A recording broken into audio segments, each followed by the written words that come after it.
3, 2, 1, go.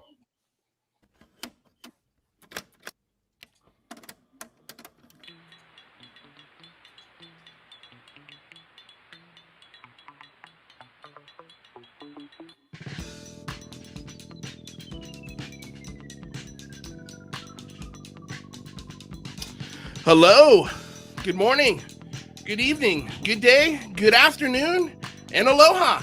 Welcome back to another episode of the Unidentified Celebrity Review, your home for credible news, reviews, and commentary on everything UAP and UFO. My name's Luis Jimenez.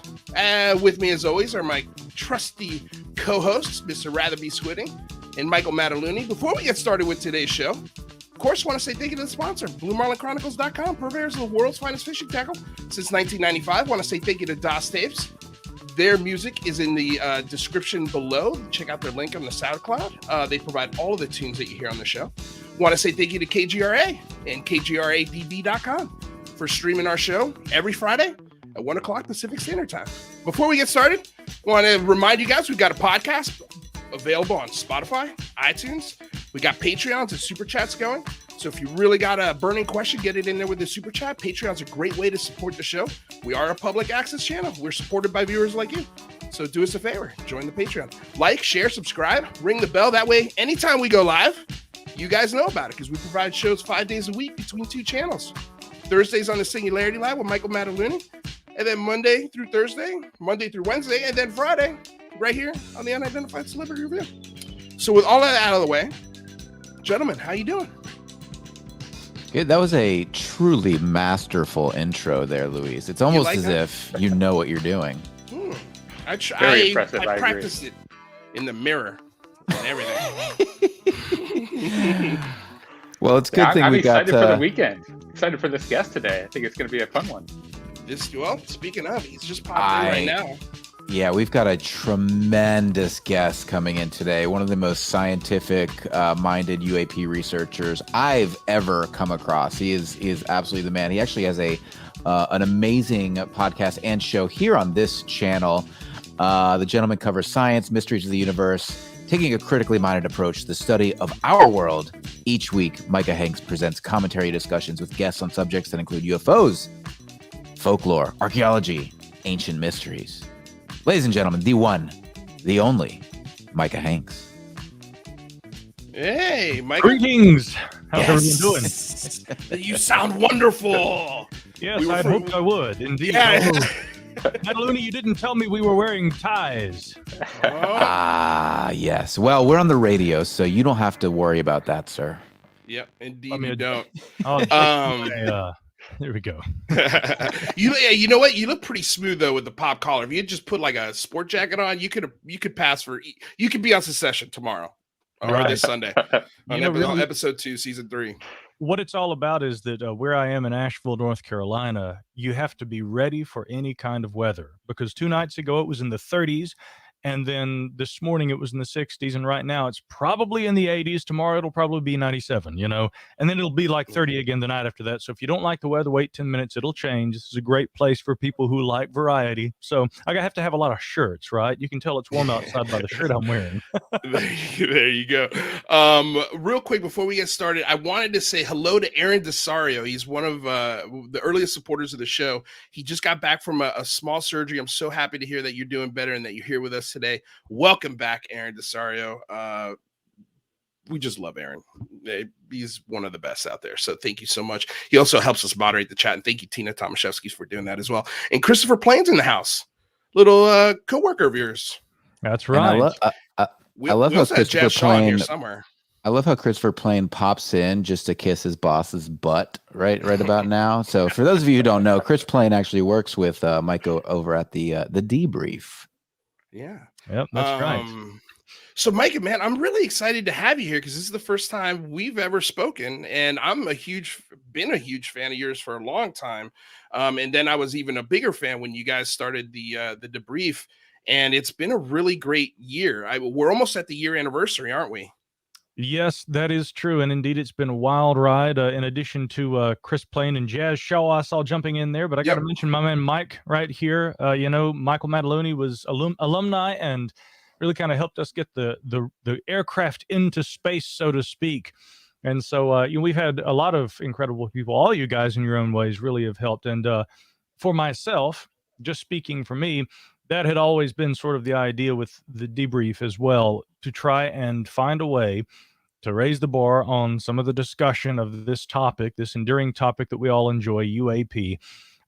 It's been something that I've been with for more than a decade. I mean, and I'm sure I'll probably be with it for a few more decades. So well, that's good to hear, because I feel like a lot of folks lately are sort of losing faith. Their side hidden love is being really sort of tested in these last, I'd say, 2 weeks. Yep. And a lot of folks that I've been talking to, even Michael, I mean, me and Michael had a private discussion. Michael's like, I'm sick of this crap. Like, this is enough. Like, when are we going to start getting some information that doesn't make me go through this, oh my God, I hope I'm not an idiot thing. You know, like, I hope I haven't been wasting my time for the last, lifetime. It's scary, but like, you always get, every now and then when we don't get great information, or for me, it's like when it doesn't come out of the mouth of a pilot where it's just jaw-droppingly awesome to listen to. And we get these moments where it's filled with a lot of stuff where it's really hard to wrap your brain around. But at the same time, it's coming from apparently credible people, and you don't know what to do. And then you get that feeling in the pit of your stomach, like, oh no. Oh no, I've got this all wrong. I've got it all wrong, and I'm gonna look like such a fool. And it's hard not to have a belief system with this, especially if you've had an experience.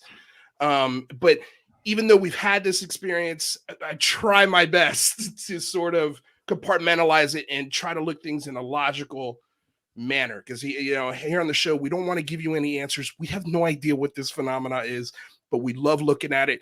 We love talking about it.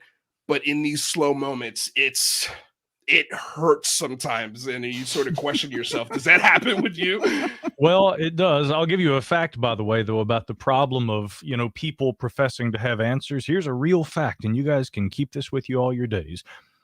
Currently, when it comes to the UAP issue, almost nobody, in fact, I would argue that actually nobody has the answers. I mean, everyone seems to kind of have their model or their pet theory that they like to work with. And they'll chase that little rabbit for as far as they can. And when they begin to realize that when the well runs dry and they no longer have, releases and leaks and information and, FOIA documents, coming in and everything and keeping their interest alive. I mean, you see a lot of people, Lou, like you're saying, they kind of go, well, I think I've chased this as far as I can go with it. And maybe there's not as much to it as I once thought that there was.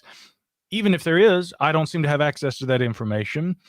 And now, worst of all, my interest in this is beginning to wane. I'm just not as passionate about it as I used to be. And so you do see people kind of go through these stages. And right. For me, really, the phenomenon itself, more broadly, over history, goes through, every few decades, a similar kind of a trend where there's this surge in interest, and then it kind of trickles off, and then there's this kind of like Saturday Night Live. Yeah, you get like a really great cast, and then for 4 or 5 years, It's terrible.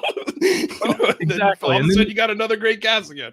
Exactly, and then this comedian comes on and drops it, and it reignites the flame. Now, for me, again, I think that the trick to really being able to stay with the UAP topic, or UFOs, I still like calling them UFOs myself. I'm sympathetic to both terms for different reasons, but again, I'm not really exclusive to either. So you may hear me say UAP one moment, UFO the next, but the trick to staying with this is have measured expectations. And this is the really tricky part. Don't give in to belief in the pet theory. That's what everybody does. Oh, I've got this all figured out. I know what this is. And you give me 4 more months and I'm going to have this whole thing blown wide open. And then when that doesn't happen and you realize that your pet theory failed you, again, that's another reason people exit the field, because they become frustrated. Or maybe they even feel like they've been ridiculed for not being able to follow through on promises that they delivered. I'll have this all figured out. Again, if you can keep a dispassionate, it's almost like a Buddhist kind of approach. If you can love the subject without becoming too attached to it, if you can keep it at arm's length, but keep it close, those are the real things I think that help you kind of maintain a healthy interest in this phenomenon. Now, at the end of the day, the debrief guys and I were talking about this the other day. I think a lot of people get so invested in this that it no longer becomes fun. Right. You know, each of you, when you first picked up a book about this, or you got on YouTube and you watched a video, I mean, when you got into it, it was like, wow, this invigorates me. It makes me feel good. When you start losing that energy, that fun that it brought to your life, that wonder that it inspired, of course, it's not going to be as interesting. So again, to try and find that balance between keeping it at arm's distance, making it fun, taking it seriously, but also remaining somewhat dispassionate about what you think it is, it's a difficult kind of a balance to find, but I do think that that's the recipe, you might say, for an enduring interest in UAP. And it's worked for me for, again, probably going on 2 decades. So Well, we've had that conversation a lot here about how critical it is not to associate your entire identity with this phenomenon, because that's when you really begin to get in trouble. So I think what you're saying about kind of keeping it at arm's length, focus on the things that you're passionate about and interested in while not becoming, enamored by it. Because when you make promises, like we've seen this so many times, it's like the cycle of UFO Twitter. People make promises and then they crash, and it's all the infighting in between. I think that's the part where it gets a little kind of depressing when you see some people who are experiencing that and going through that. And it's like, we have real lives to live, and being embroiled in conflict based on our beliefs about UAPs and UFOs. Like, that's just ain't nobody got time for that. They don't have time for it, sadly, but they nonetheless contribute to that. I call it manufactured controversy. People love to get on Twitter, and I have a theory behind this, by the way, Mike. Ooh. Yeah, in my opinion, I mean, I really think that this is like a vestige. You guys probably know I'm interested in anthropology as much as I am UFOs, but really, I mean, the anthropological aspect of UFOs, especially in terms of looking at human society, looking at, changes in human societies and civilization over time, even though civilization is sort of a disputed word in anthropology these days. But again, looking at the way that humans try to relate to new discoveries, scientific developments, things like this, it's very relevant to UFOs. But now for my own part, I think that there's this vestige of, early humans back in the day when conflict was an innate part of our society, and it, of course, still is. We'll get to that in a moment. But back in the old days, in prehistory especially, really human survival depended on competition. We fought not only with, other representatives of the animal kingdom, but of course, we fought with ourselves. Cooperation wasn't always key. Now, we might have, our tribal unit, and we would cooperate with that unit. But as soon as we see another tribal unit appear, what do? We start throwing bones at them, right? And we fight them at the watering hole, just like you see in 2001: A Space Odyssey. This is exactly what's playing out in that field, or in that film. My opinion is that, in truth, there probably is some reality to the idea that as it occurred in ancient times, has carried over into today. And even though we don't have as much of a necessity for competition and fighting, I mean, those fundamental behaviors, Homo sapiens sapiens, are no different today than we were in the last geological epoch, the Pleistocene. And if you take that into consideration and look at how we behaved then and how we do now, the playing field might have changed, but the behaviors remain. And so we don't fight at the watering hole, so to speak. We fight on Twitter, because humans have an innate need to be able to do that. We have to be able to fight so that we feel like we are triumphant, that we are accomplishing something, that we had the last word, fill in the blank. Everybody has their different reason, and it all is primarily up here. But that's why I try to disengage from that whole let's do research by fighting on Twitter thing. I mean, because if you actually step back and realize what that actually is and what's driving it, that is the key, I believe, to releasing yourself from that conflict. And think about how much more happy we'd all be if we had a little less conflict in our lives, right? Oh, no, I think there's 2 goals for me, at least, on this show. And the first is kind of a rule that we live by, and that is, we take the topic seriously. We just don't take ourselves seriously, because if we did, we would absolutely lose our minds. We'd probably be fighting with each other. It doesn't work. It doesn't work. And when things get to that point where the research is the thing that people are fighting over, I'll look at the research and I'll say, okay, well, and this is just the standard, again, that I set for myself. can I take this research? Can I take this story? Can I take this accusation or this whatever it is and put it on the desk of a senator or a lawmaker and convince them that the phenomenon is real with what everybody's fighting for or over? And 10 times out of 10, no. Like, I can't take the Wilson Davis documents and convince a senator with it. It's not enough. I can't convince a scientist with it. I can't convince anyone. Convince Mataluni with it. Yeah, I can't even convince Michael Mataluni. How am I gonna take it to the next step? It's not that the story may not be true. It could very well be true, but we don't know that 100%. And there are a lot of things like that in this topic and field that sort of fall into that category where, ooh, this is close, but it's not the cigar. We need the cigar. Well, the parent category itself, UFOs, and, some total seem to be one of those, right? In the sense that, gosh, people say they see them. I mean, we've got videos of something, but then again, the skeptics still from time to time make good arguments. And, I'll give them that. I'll toss them a bone. The old dog did a pretty good trick, there are some good skeptical arguments, there really are. And there are many people in the community who would consider me too skeptical because, again, I don't go all in and say, look, we have already established the reality that there is an alien presence. And by alien, I mean extraterrestrial. There's nothing else this could be. We know this to be true. And that the government's lying to us. They've been keeping all this information from us. Ow, I'm going to hurt my hand if I keep hitting it. But, that's the whole thing. You actually reminded me of an actual news editor there, like from the 30s. Yeah, right. All you needed is a hat and a pipe, and it would have been... Well, let me go get my hat and my pipe then. But in truth, there are many who, they think that they are that serious, that bastion of truth, the fourth estate. Right. And we know this is what's true. Therefore, let's go get that truth. Let's go wring it from the hands of government. But let's step back, guys. How do you really know that there is, without question, an extraterrestrial presence on Earth, and that is what UFOs are, and that indeed the government's been withholding that information? Now, I actually do think that whatever UFOs are, and they very well may likely be extraterrestrial. That is one very convincing, rather than saying explanation, I would call it a model for explaining what UFOs might be. And this is, again, where people start saying, okay, Hanks is getting all skeptical on me. But again, we can talk about why I would say that a model is a better way to approach it and a better way to phrase that than to say, well, this is what I think they are. The opposite is a foregone conclusion. Well, there's nothing else they could be, and therefore they are extraterrestrial. But that's not really how science works.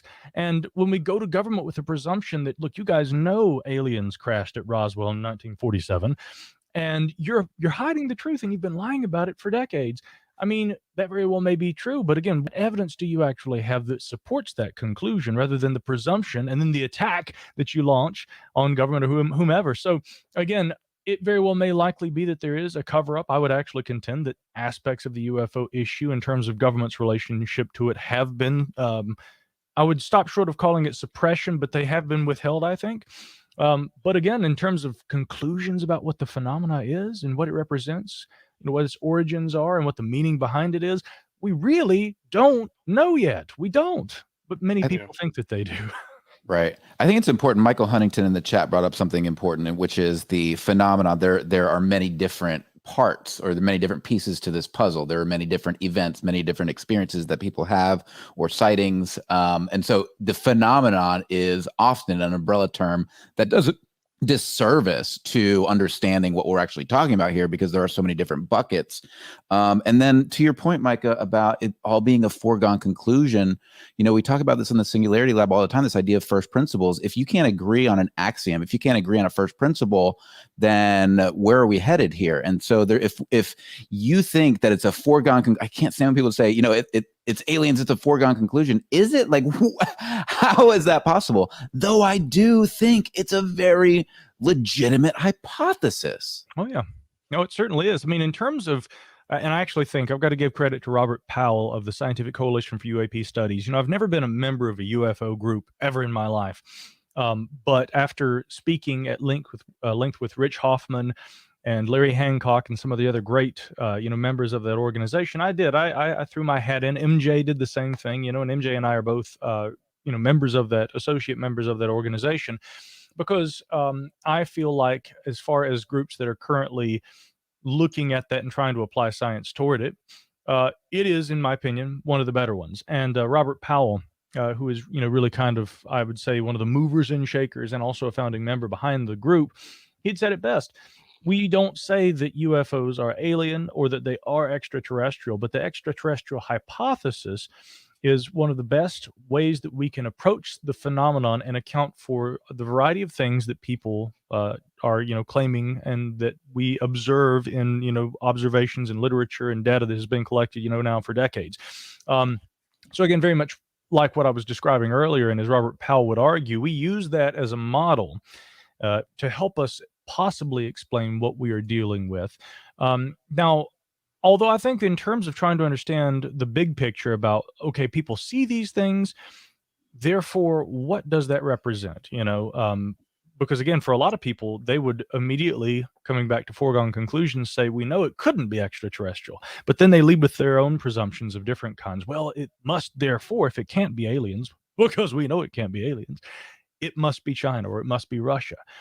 And I ask on that note, again, well, how certain can we be that it is China or Russia? Here again, there is no evidence to date that is suggestive of China or Russia actually harnessing a technology with the capabilities on par with, for instance, what we saw in 2004 with the now famous Nimitz incident.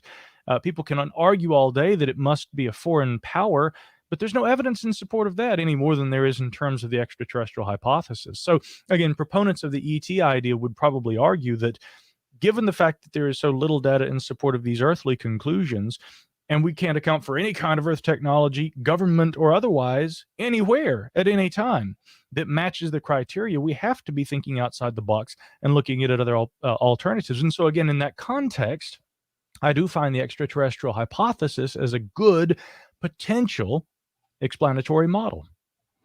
And kind of one of my biggest frustrations in all of this is that it seems like we're getting a lot of carrot on a stick for people who are like, claiming that there's evidence coming and, that we're going to have some leaks. And I mean, there are some legitimate things like the congressional report coming through. But, it's frustrating because we're not getting that. And I guess my question is, where do you think progress is going to come from? Is it going to be these leakers, these carrots on sticks feeding us these morsels, or the Galileo project, or, how are we going to get to some evidence? Yeah, I like where you're going with that because, now that we've kind of waxed philosophical, let's get down to nuts and bolts. And again, I used to be very much more one of these kind of what you might call, I don't know if you'd call it a proponent of high strangeness, but I definitely looked at more of that kind of side of the UFO thing. In my old age, as I enter my sunset years, I have kind of become a little more focused on the, what can we identify? What can be done? How can we really move the ball down the court? What physical, tangible phenomena can be studied, or what other kind of information that seems to be suggestive of that can be gathered, and where can that be gathered? Now, in terms of how we actually do this, I think that the best way probably is twofold. First of all, continuing to put pressure on government for the release of information, because if anything has become evident within the last few years, at least since 2017, that much is that the government not only has a renewed interest in UFOs or UAP, but based on the preliminary assessment delivered to the Office of the Director of National Intelligence back in June, they have stated, although again they attribute no single phenomena to the wide range of UAP that have been observed. In fact, they give several different categories. It may be this, it may be this, it may be this. But they nonetheless say that there are more than 140, approximately 144 instances actually of phenomena that couldn't be identified. And these take a number of different forms. Now, the frustrating part about that, and we'll get back to moving the ball down the proverbial court here in a moment, but I just will stop to say that the frustrating part about the preliminary assessment is that it does not actually give us hardly any specifics about, this was a incident that we can use as a case study, as an example of what the government would call a good UAP report. It's frustratingly vague. The only specifics that are given are, certain dynamics of some of the observed craft, but that also appears to be very much in a kind of a general, some of the craft appeared to be able to do this. They had, rapid acceleration. They were able to turn on a dime. They had low visibility, and visibility not only in terms of actual line of sight, but more importantly, in terms of sensory capabilities, being able to detect those radar, et cetera. So they have low visibility even on radar in many instances. So again, we were only given generalities in that report, but back to the point of, how do we move this forward? Again, the significance of the report should not be missed. The government acknowledged that despite the varieties of possible explanations for what they may be, there are objects in our sky that appear to be of technological origin that we can't identify. And therefore, again, government has to remain one key aspect of all this, because putting pressure on government for the further release of additional information that they have is going to be a sure way. Well, again, it's a sure way if they continue to release information, or again, if the UAP task force or any similar UFO investigative group within government in the next few years, if they continue to produce reports, if there are non-classified versions of those, or unclassified rather, that are made available to the public, or if with the diligent research and efforts of guys like John Greenwald, who was recently your guest, he is just hammering away via the FOIA process constantly. If people like John and myself and others who rely on FOIA are able to get access to information that was once classified and then is reviewed and eventually released in a sort of sanitized public form, we can get information that way. That has proven to be an effective strategy now, essentially since the implementation of the Freedom of Information Act. Now, the other side of the government thing that I must mention too is that with the efforts of congressmen and women right now who have obviously taken interest in recent days, both the House and the Senate version of the Intelligence Committee have been looking at this and have been actively legislating wording within their bills, and specifically the bill in question, two of them now, the Intelligence Authorization Act for fiscal years 2021 and the forthcoming 2022. They both included wording with regard to UAP in the furtherance of assuring that the UAP task force continues to have access to what? Information gathered from within the intelligence community on this topic, which obviously, ladies and gents, the public doesn't have access to now. So there again, it's important that we recognize that we need to be able to try and put pressure on government to what extent that we can to try and gain access to bits of that information, because A, that's proven to be a successful strategy in the past, and B, lawmakers are also intent on trying to get access of that information, at very least, to those in government now tasked with looking at it. But the final point I'll make, science. Another really important aspect of the preliminary assessment delivered back in June to the ODNI was I saw a number of astronomers, a number of scientists. You mentioned, by the way, Retherby Squidding, you mentioned the Galileo project. Avi Loeb, he was already kind of, beating the extraterrestrial drum a bit when he was talking about Oumuamua possibly being an alien probe, but having seen, and I spoke with him at length about this. I believe you guys also spoke with him, and many have. He says, having seen that preliminary assessment, it became evident to me that, again, the government acknowledges there are things in the sky that we can't, identify right now. But in likelihood, they're not going to release a whole lot of that information to us. So Avi says the skies are not classified. Astronomers, there's nothing that's hindering us from turning our telescopes to the skies and looking. He says scientists should be getting our own information rather than solely relying on government. So again, I think that the approach has to be twofold. We need more scientists like Avi, more scientists, astronomers, biologists, astrobiologists, people in all disciplines, anthropologists maybe, looking seriously at this issue and trying to apply science to it outside of government, while the research community continues to put pressure on government to try and obtain information that it has obviously collected, some of which remains withheld to this day. Yeah, that's a great point. Those are all amazing points. Well, there's a couple of super chats I want to get to. First was Jane, UFO Jane. Hello, my lady. Thank you so much for the $5 super chat. Truly appreciate it. I think she said, "Great show, you guys." Sorry, I can't pull it up because it's too far up in the feed. And then the second one was from Gerald Greenwald. Oh, thank you, rather appreciate that. Second one is from Gerald Greenwald with a $10 donation. 2017, the United States government has secretly investigating UFOs for decades. Now it seems to have the same old people with a range of paranormal interests using their influence to pursue their hobby. So not really a question, just kind of making a statement. And that's fair. Like, I can't truly argue with that. But the thing that sort of reassures me, going back to what we were talking about earlier, and we'll get to this $25 super chat from Jazz Shaw. Thank you so much, you guys, for the generosity. You make the show go round. The thing that gives me comfort, sort of as to what we were talking about a little earlier in the show with, oh my God, what am I doing? That gut-wrenching feeling in your stomach, is that the government's acknowledged this. We've had pilots chase these things. They've videotaped them.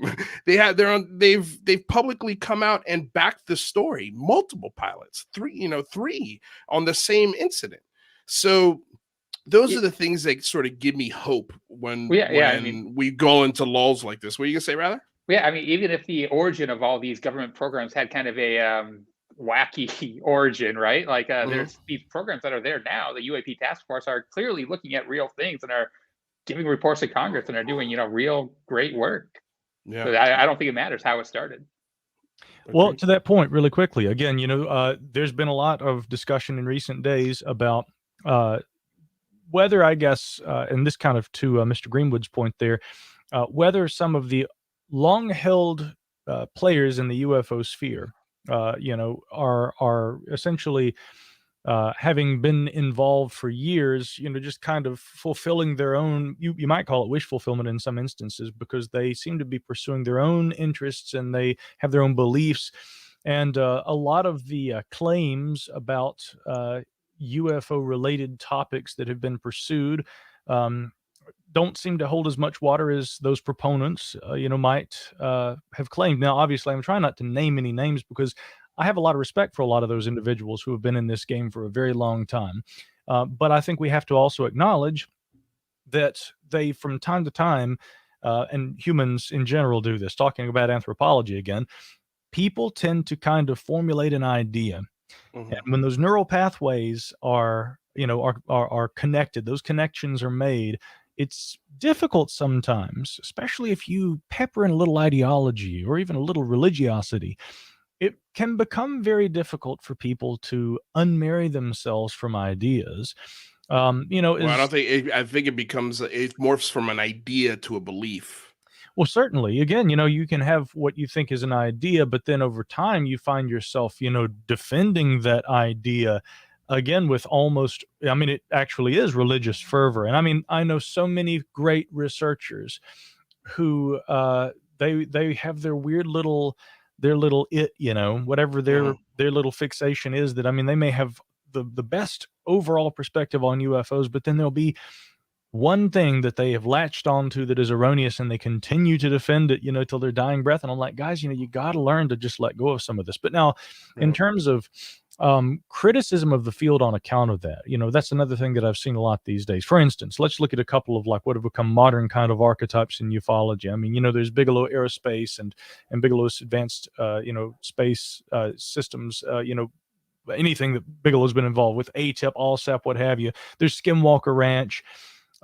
If you look at any of the iterations in the modern dialogue that people become fixated on, it's very easy to look at those and then start saying, well, where's the real evidence of Sasquatches jumping through portals at Skinwalker Ranch? Right? Where's the real evidence of any actual threats observed by the Pentagon's, advanced aerospace threat identification program? And, what was this taxpayer money actually being used for? Hey, all fair points. And as a result of some of this, and the people who are involved with these areas of interest, I would call them, rather than being actually UFO related specifically, they're more tangent to it, really.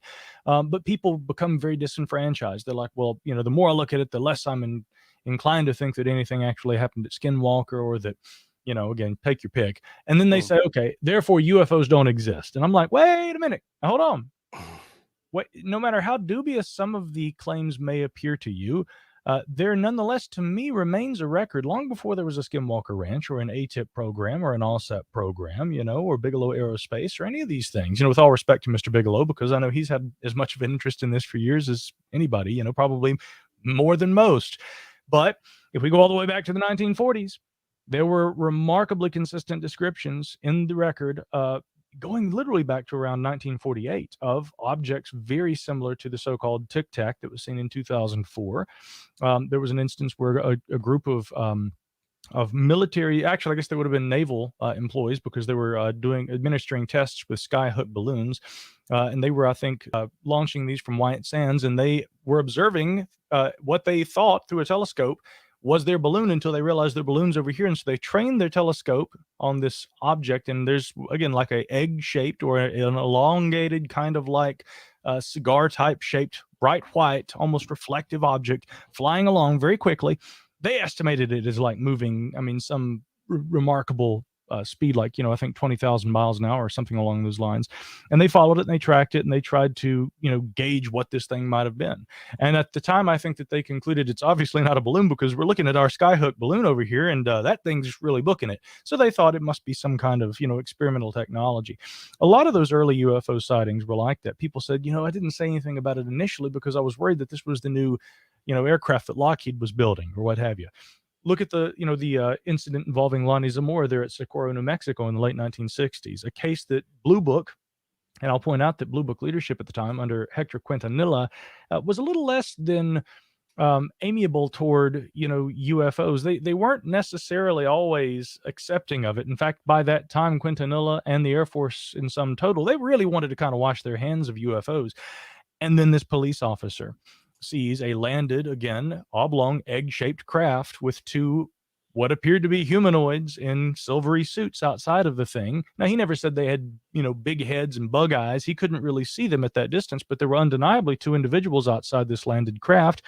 It produced a lot of noise. It took off, nearly collided with the TNT shack as it flew off, and it scared him really badly. Zamora's glasses fell off. He runs around behind his patrol car.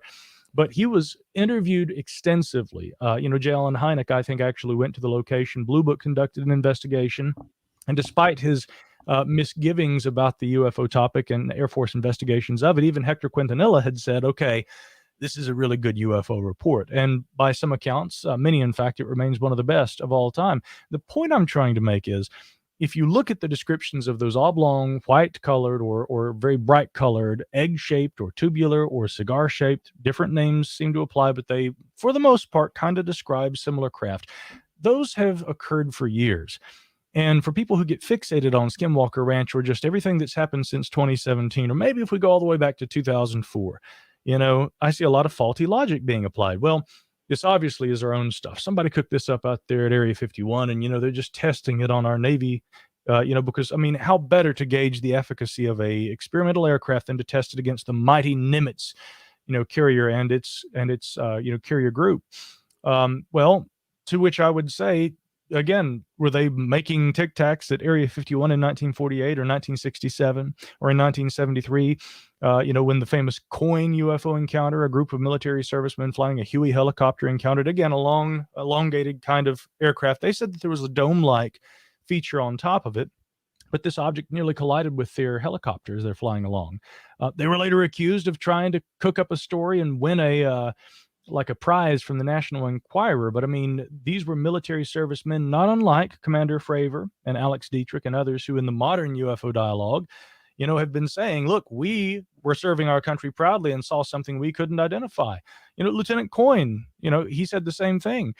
Many other servicemen and women over the years have been saying this. I don't understand why it is that we seem to think that we can look no further back than 2004 and conclude, well, therefore it's a new phenomenon and our military knows what it is. No, anyone who looks further back in history will clearly see that this phenomenon has been with us for a long time and far longer than I think can easily be accounted for in terms of technological developments occurring, at least in the known sphere right here on Earth.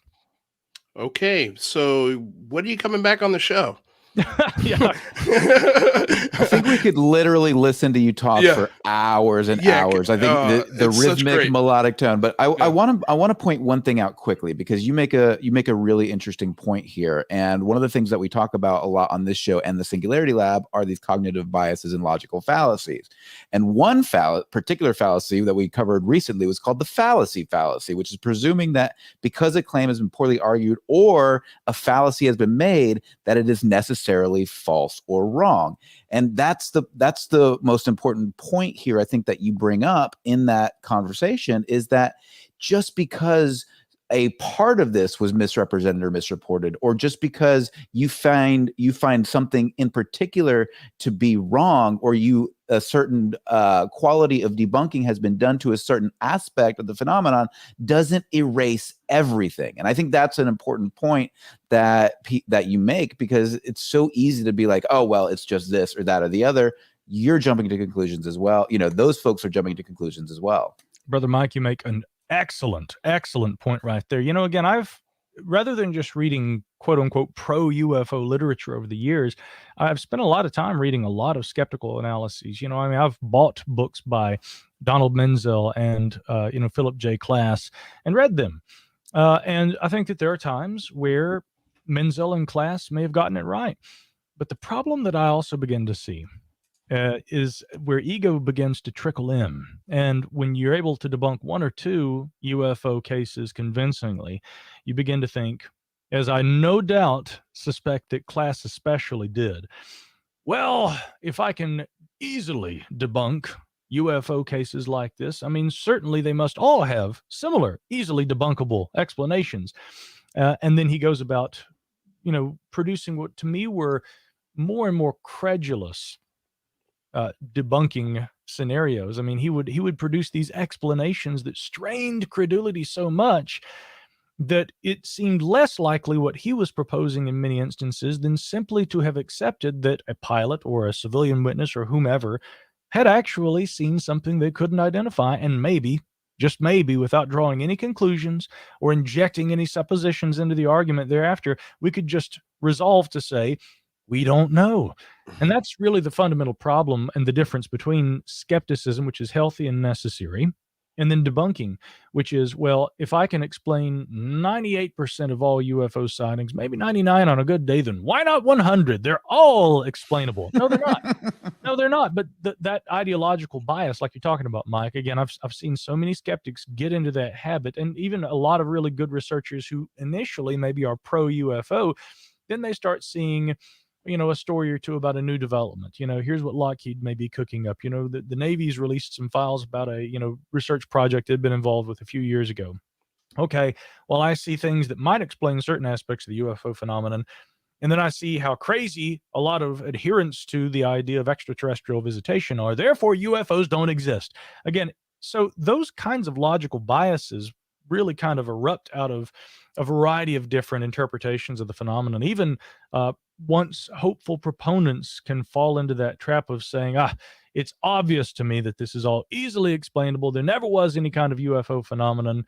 I was as blind and hopeful as anybody all along, and then I finally saw the light. No, I don't think it's as simple as that. Again, and I keep coming back, and this really to the point from earlier that rather be squidding, that eloquent scholar of latter days, he pointed out that, again, with regard to pushing this down the court, so to speak, and how we do that, when we come back to government, I think it's very important to remember that, again, if we can't trust our members of the military who are equipped to be able to operate highly technical equipment and systems, weapon systems, and also systems used for the discernment of intelligence and any number of other kind of applications. But again, in sum total, some of the most sophisticated equipment in existence today for gathering intelligence and information about situations on the battlefield and otherwise. If we can't trust those people who have undergone, copious amounts of training to be able to operate this equipment and to be able to make valid discernments in a operational sense, in a real-time potential battlefield kind of environment, and they're telling us, look, we saw something, several of us saw it, we saw it from different angles. As I was zooming down, my second officer's hovering at 15,000 and had a perfect view of everything happening and corroborated everything that I saw, again, just using the Nimitz case as an example. And then later that afternoon, we had another pilot equipped with the APFLIR flyout, whose weapons systems officer also managed to lock on this object, and then they filmed it. We've got all of this data that seems to corroborate people observing something, and yet some still say balloon. And I'm thinking to myself, again, guys, we have to at some point recognize that the equipment being discussed, the capabilities of those operating that equipment, their experience, their training, their knowledge, their know-how, that says a little more than I saw a light in the sky one night, doesn't it? I think so. I'd say so. I'd say so. Jazz Shaw with a $25 donation. Loving Micah talking about entering his sunset years. When I write for his site, I could easily be his father and possibly grandfather if I got an early start. The Dolphin Empire King is here. That's one of my favorite people right there, by the way, Jazz Shaw. Man, he's a staple here, and I love it. So yeah, go back to sort of you're a journalist, right? So you do a lot of FOIA requests. You guys have broken some really great stories on this topic in almost a year now. God, it feels like it's been like 10 years. Maybe I'm wrong here. Well, for some of us, it has been. So watch out. No, I'm saying from the start of the debrief, it just feels like the debrief. I mean, this year the time is just so warped. But going back to pre-2017, we've got this wealth of history. And what I don't understand is, well, why can't journalists go back to, say, Roswell or one of these really credible cases like Socorro or, they're out there. Betty and Barney Hill. Well, Betty and Barney Hill really wasn't a military incursion at all, but these military incursions with these objects and those systems aren't classified anymore. Those radar systems, those listening devices, those weapon systems, none of those things are classified. The mogul balloon, all of that stuff, I just don't understand why we can't get definitive answers on something that's 60 years old. Yeah, 70 years old. Yeah, that's a very interesting point. Again, one of the problems, I'll speak on Roswell just for a moment, because here again is another lasting archetype of the UFO field. This is maybe an anchor would be a better term for it, because for the longest time, many went to, miss you too, Jason McClellan. That's a fine guy right there and a good pal. We love Jason. Yeah. We got to get him back on the show. Jason, we love you. Thank you for the $5 dono. Yeah, truly a great friend. But and Jason and I've talked about this too. Again, you got an anchor case like Roswell. It was, and again, with respect to the impact it has had on UFO research and history. Of course, I have in my studio behind me here, my reprints of the Roswell Daily Record. It's interesting to see what was initially reported, and then of course the Air Force saying, well, no, it wasn't one of these flying discs; it was merely a weather balloon. So then they changed the story, and then years later they changed the story again, and they finally revealed this was actually, the mogul balloons, but those were classified at the time, and we couldn't admit that. And the problem is that for those who have been proponents of the idea of government lying or covering up the reality, many have said, well, look, you guys have kept changing the story over time, and so why are we to necessarily believe this iteration of the official explanation of Roswell? At one point, I had really pretty much accepted, the mogul balloon theory, that really probably does account for all of it. And I still don't know exactly where I stand on Roswell, because having essentially accepted the mogul thing, I have to also acknowledge that, well, how many more times does the story change? Again, even early on, what was described at Roswell seemed balloon-like. Many aspects of it. But then again, there's the testimony of so many from over the years who said adamantly, look, we saw something. We knew people, who said that they actually, at the actual Roswell Army airfield at the time, they said that there was a medical situation, that there were bodies of some kind recovered, so you hear these stories. And I've gone back and looked, the National Archives has made available on YouTube interviews with some of those like Glenn Davis, who were witnesses on hand at the time. And it is interesting to say or to go back and to listen to these accounts. And it sounds very difficult to me. It would be very difficult to argue that every single person, one of the purported Roswell witnesses, for instance, had completely been making up what they had, claimed to have seen. And that all of these varieties of different nonsensical, fictitious stories had somehow had so many common elements, right? Jesse Marcel claiming that, he had observed a craft and that it was something very strange. His son thereafter claiming that I remember Dad coming home and showing us some of this stuff, and it was not like anything I'd seen. The aforementioned Mr. Davis, who said, yeah, I had a friend who actually was there on the base at the time. She was a nurse. She met me for lunch the next day there in the officers' club. She was extremely disturbed by what she had seen. And then she was later inexplicably, very shortly thereafter actually, transferred.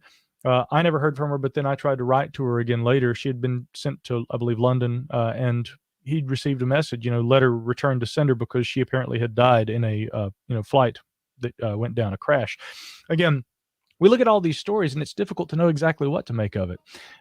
But again, the point remains that early on, they'd said it was a flying disc. The Air Force continued to change its story over the years. The witnesses maintained throughout what they saw.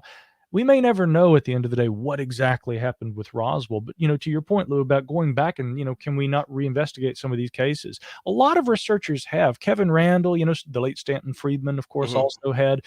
They looked at every angle that they possibly could. And guys like Kevin Randle, I think, to an extent, are still following. Well, I don't mean obviously people have researched it. My point is I don't understand why our government is so hell bent on not releasing all of the information that they have, because it's clear. I mean, John Greenwald has made it 100% clear. They're covering something up. And there are, especially from the 80s, like I think of Bentwaters, like why don't we have all of the papers and file and correspondence written between people? Like, why are these things, why are they not releasing it to us so we can get a better picture of systems that are ancient now? Nobody uses them anymore. So, but they always put up this, well, it's national security. It's national security. We can't talk about it's national security. Really? Are we talking about systems from 1980 is national security? Come on.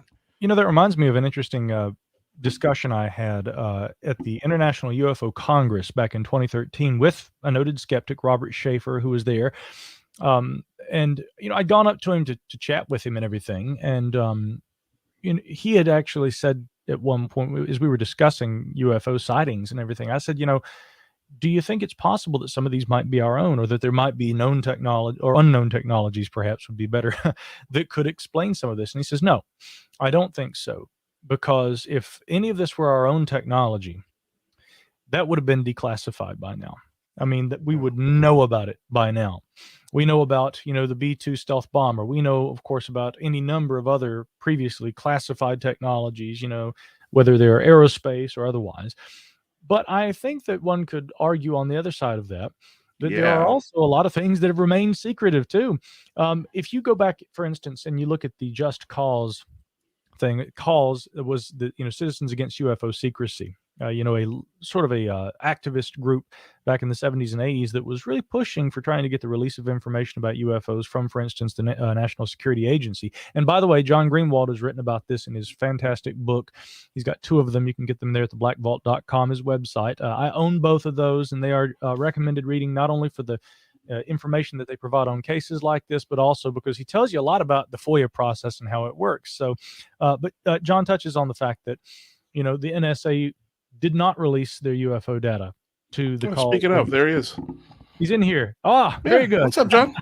The man himself. Love John to death and all the work that he does. But again, as John points out, and this was not planned, guys. He was not happy. This was not. Dude, John is always so self-aware of advertising his work. He's always like, no, I don't want to be the guy who talks about my books all the time. Well, you wrote 2 books. Talk about them, dude. That's a lot of work. Like, go for it. Let me talk about them. Yeah, let me talk about them. By the way, John, you and I got to have a phone call. We are overdue, brother. So one day in the next few days, let's catch up. You know, can you guys just live stream that? That would be better. Yeah. Or you know what? I'll set up the live stream, and I can get both of you guys to just talk on my live stream. Yeah, let's do that because again, John and I'll try to talk with him as often as possible, just because again, as far as researchers who really, and this coming back to the very first thing we talked about, there are a lot of folks who kind of their interest, you know, comes and goes. And look, mine does too, to an extent. Rarely do you find a researcher with the kind of conviction and with the kind of, you know, the tenacity that I think it takes to stay the course unwaveringly. John Greenwald is that guy. So, but as he points out in his book, again, back to the point about the NSA not only didn't release to the cause group their NSA files, and a judge actually ruled in favor of the NSA in the sense that they had said, you know, this would be extraordinarily damaging to national security if this information were released. And you know, protecting national security, unfortunately, outweighs the public's interest in the UFO topic in this case. And so we have to rule in favor of the NSA. There was an affidavit that was to this effect released in highly redacted form. And then thereafter, there were slightly less redacted versions over the years that also appeared. Now you can actually read one of those there at the NSA's own website. I'm sure John's got it there at the Black Vault as well. But the point is, after many years, John and others have continued to try and get access to those NSA, you know, documents on UFOs.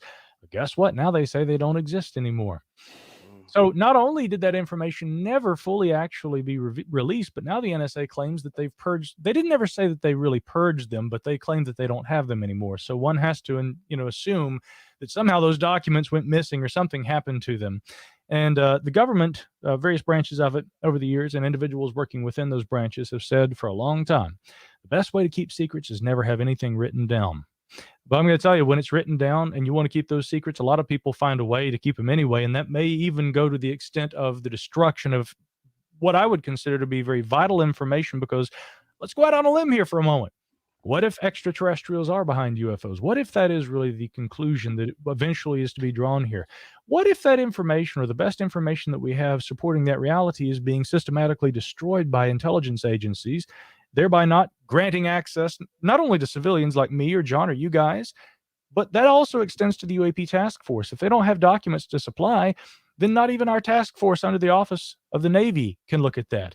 And did the Politico not report earlier this year, in advance of the release of the preliminary document to the ODNI, did they not report that some of those familiar with the matter said that they felt that the UAP task force was being stiff-armed by the intelligence agencies?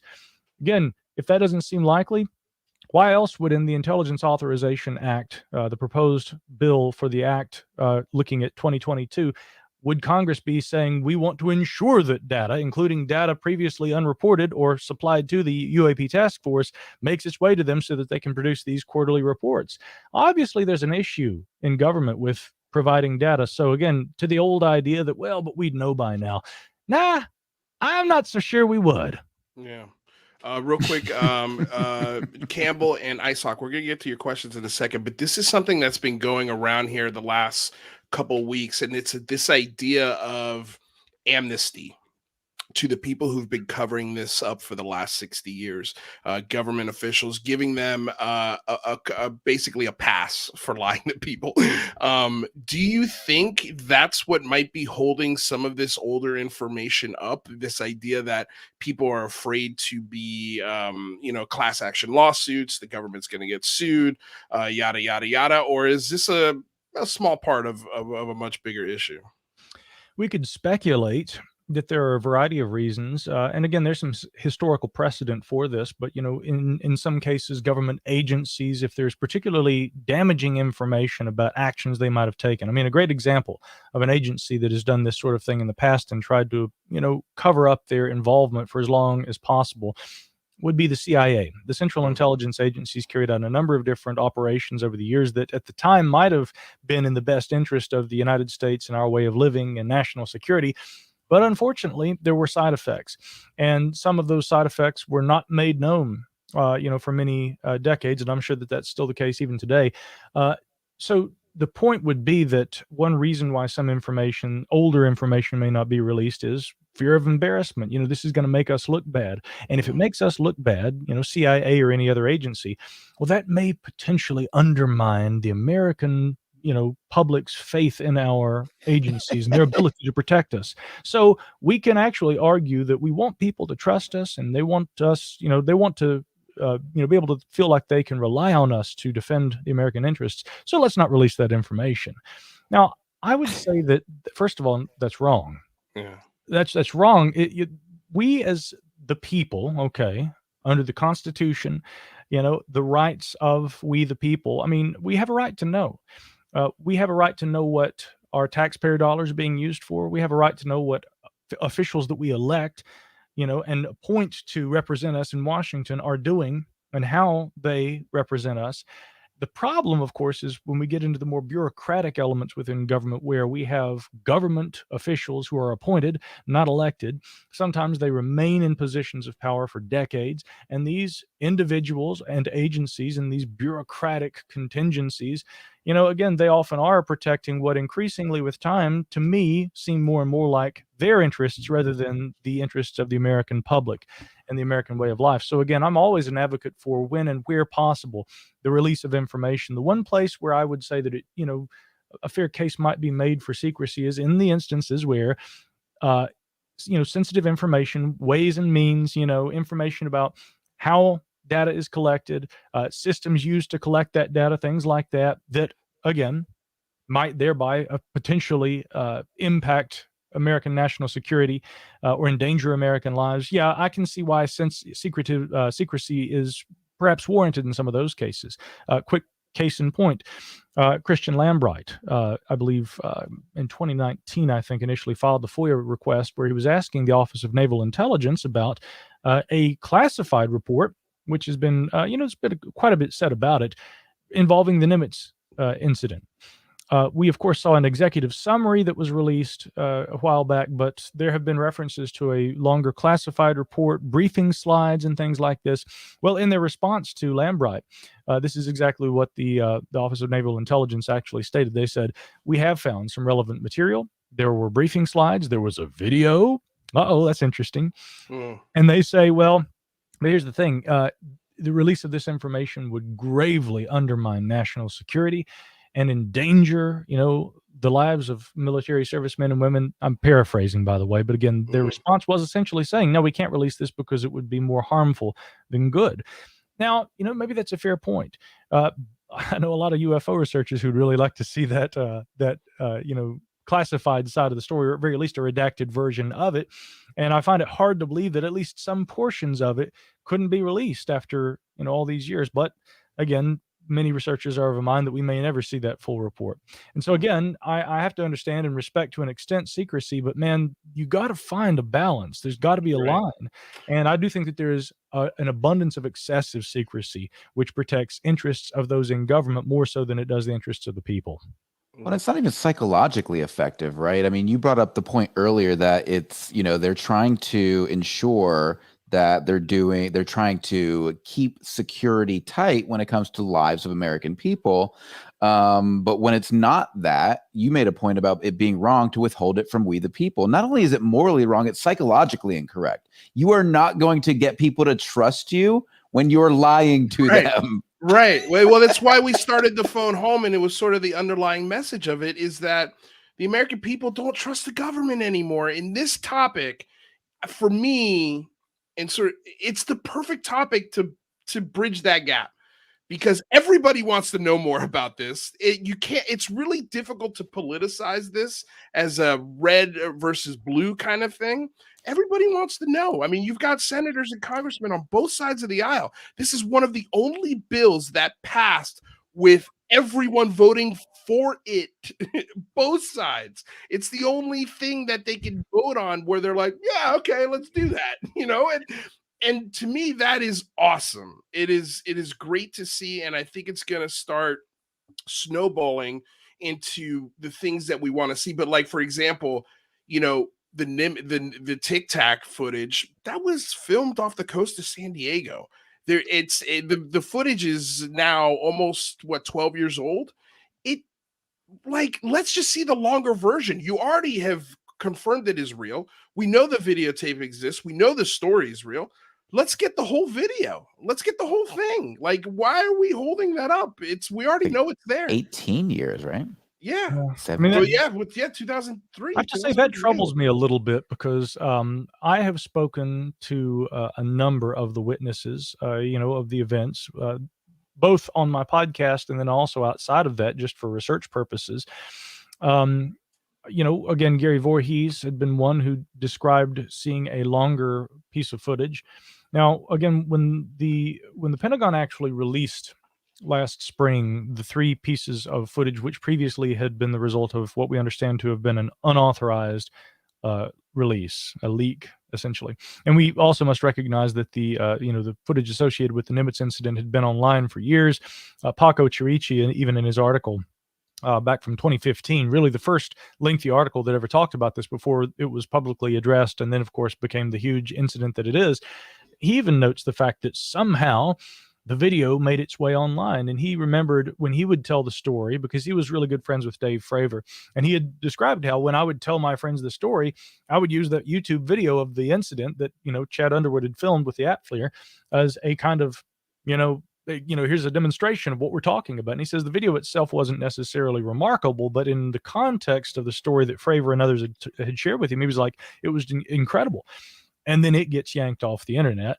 He says it was taken down off of YouTube. I think prior to being on YouTube, it had been on the back end of a German, film production website. And but the point is that, I've talked to a lot of people over the years who have been like, there seemed to have been a longer video. And in the response to Lambright's FOIA request, lo and behold, the ONI is also saying, well, yeah, we also have a piece of footage. Now, if they're talking about some sort of piece of footage, and he's requesting information in the form of briefing slides or documentation or any kind of official report, classified, about the UAP incident known as the Nimitz incident from 2004. I mean, we have to imagine that the video they're talking about isn't something from like 2019. Right.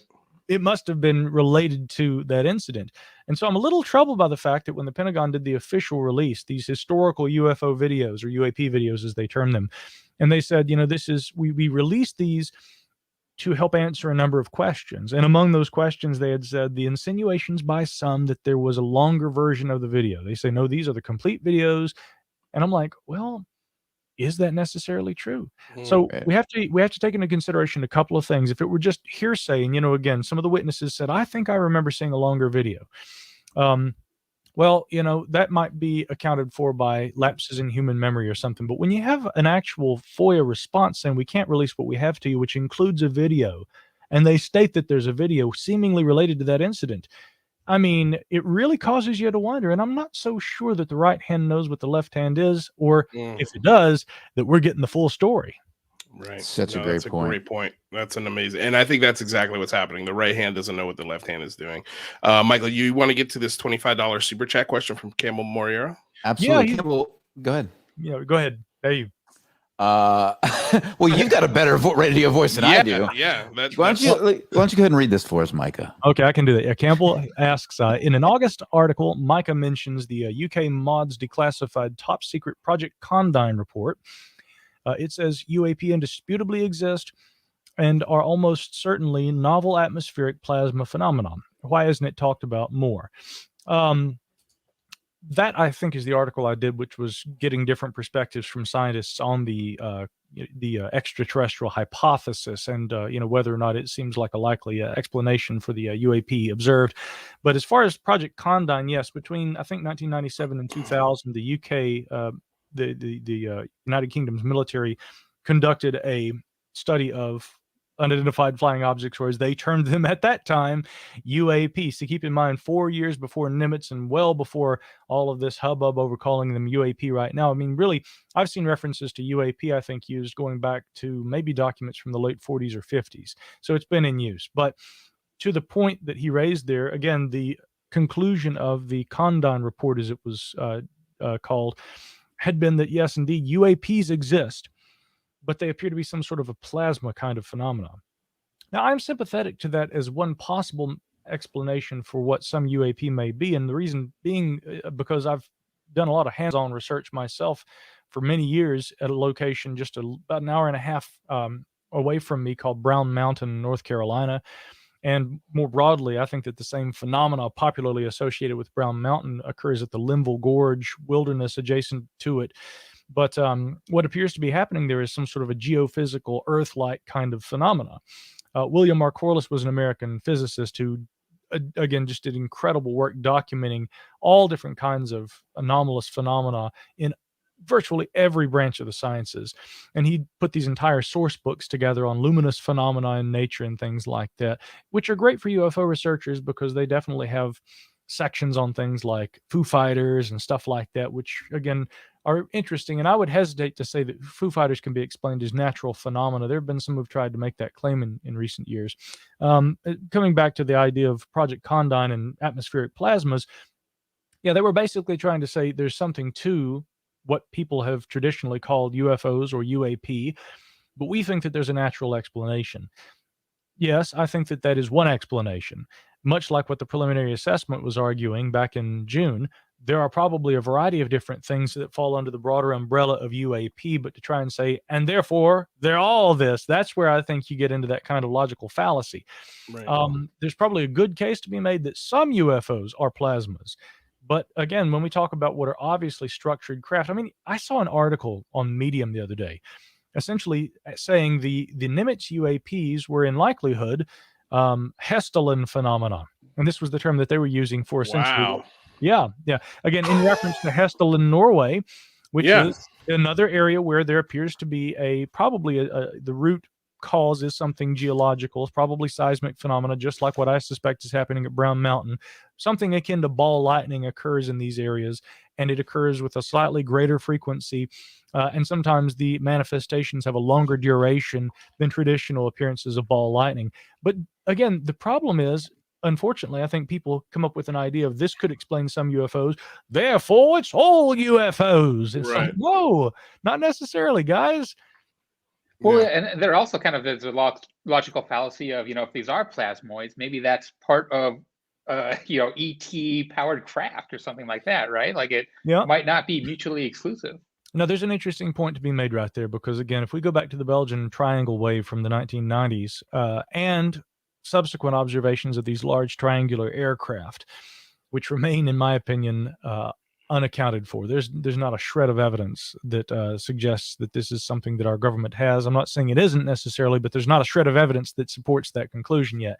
I happen to know also that my good friend David Marler, who's just tirelessly chronicled that aspect of the UFO phenomenon, he's never turned up any data to that effect. And of course, having been visited by Christopher Mellon, and they actually filmed a segment for the program Unidentified there at David Marler's research facility at his house, which is awesome. I haven't been there yet, but I've been invited and I intend to go sometime.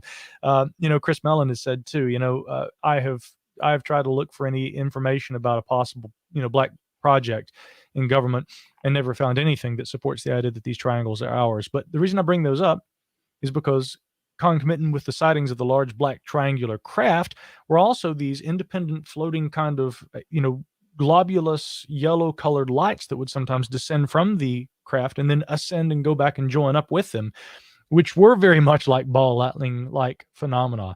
What these things might be, some kind of drones, it's anybody's guess, but again, they seem to, as they've been described over the years, they seem to match characteristics of, again, what we might term Hesselian phenomena. But apparently, we're under some kind of intelligent control, and we're also in association with a much more obviously structured kind of craft. So, again, maybe there is some overlap, but I would argue. And they've seen both, right? And Hesselian, from what I understand, Dr. Tia Durrani has seen a physical craft, and we have plasmas going on, which, by the way, the whole plasma phenomenon is absolutely fascinating from a scientific perspective, and what we could possibly learn from that when it comes to fusion reaction. I mean, there's a lot to gain from studying this stuff, even if you don't believe the potential alien or extraterrestrial UAP hypothesis. Mike, also a very good point, because one reason I've been drawn to UFOs over the years is, I got to say, I mean, this may sound kind of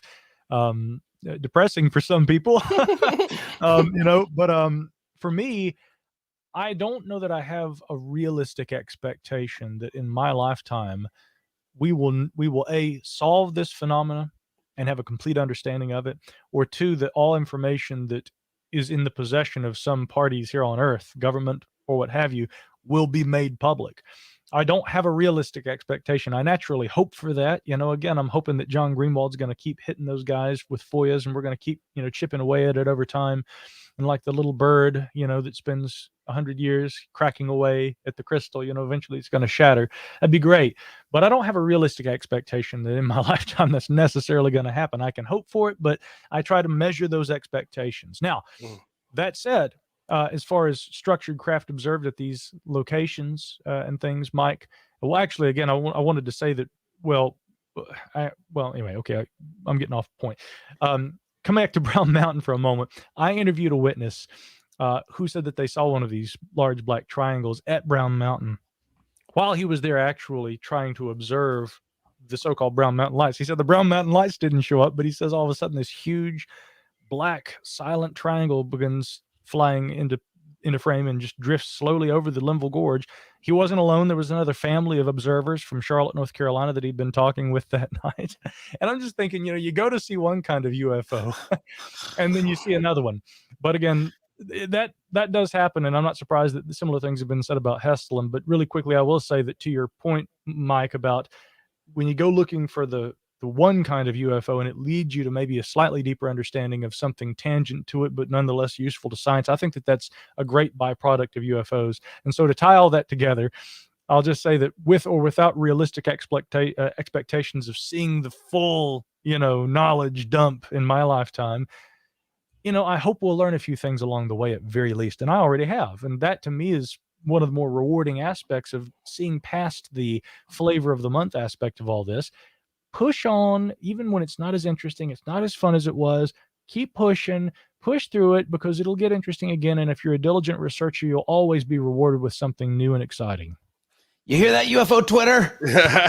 I'm talking to you, UFO Twitter.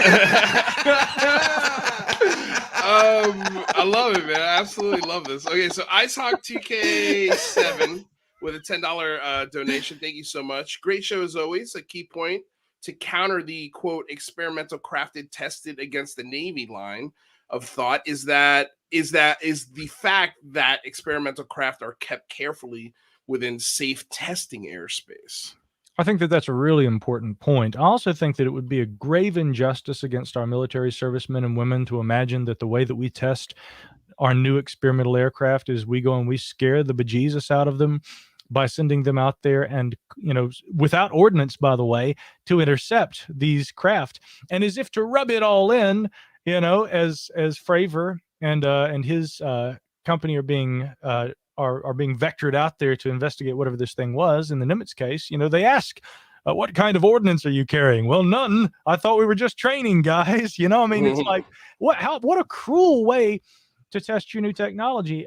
However effective it might be. Again, the argument essentially for anyone who hasn't followed this, they would, try to say that the best way to test a technology like that is against our very best fighter pilots, and against something like Carrier Strike Group 11. This is the might of our military force within the Navy, and really many would say in general. The USS Princeton at that time, I believe it actually been the first ship that had been equipped with that Spy 1 Bravo, that variety of phased array radar system.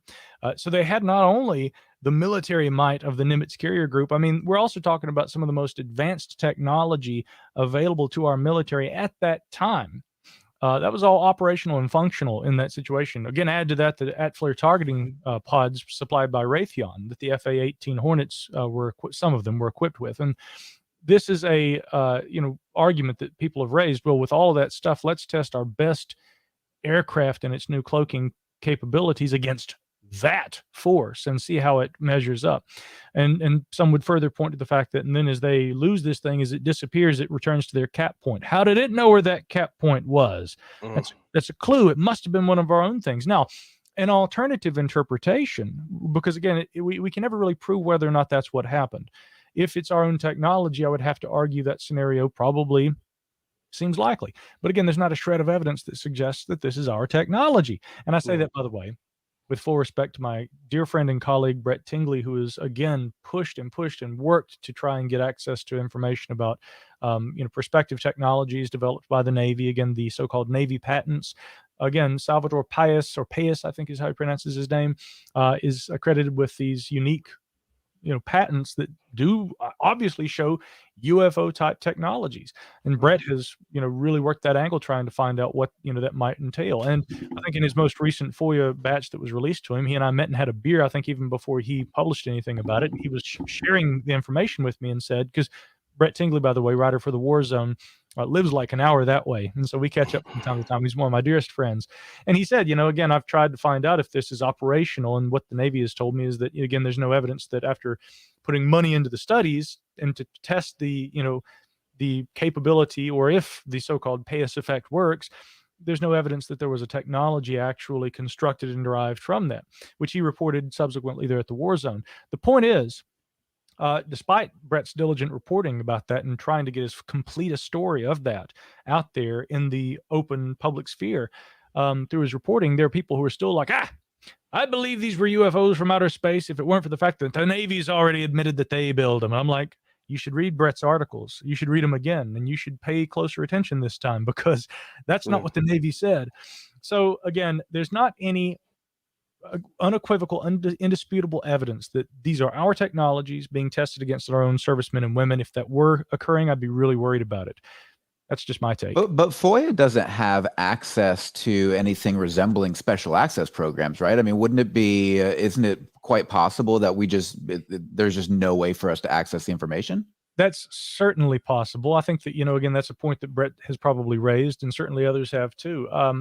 There was even at one time, as I understand it, I think Harry Reid had hoped to try and, get additional compartmentalization via SAP programs for ATIP, so that they could have access to other information that other secretive special access programs within government might have already on UFOs.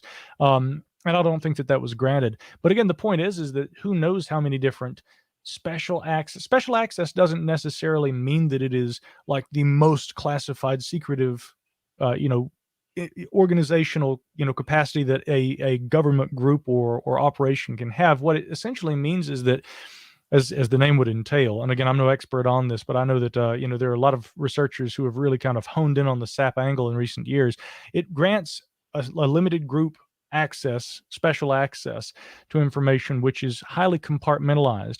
And as a result of that, a byproduct is that there are many instances where there are high-ranking officials who don't necessarily have access to information. Again, famously, Major Wilson, back in the days of the Disclosure Project, when Edgar Mitchell and Stephen Greer, controversial character though he is, they were going up there and they were talking with Admiral Wilson, and he's saying, listen, if these kinds of programs exist, I should know about it. And so he makes some inquiries after certain names are revealed, and they said, sir, you don't have a need to know for that information, these special access programs. And Wilson says, well, if I don't have a need to know, who does? I want access. And they said, sir, you don't have a need to know. We can't get you access to that.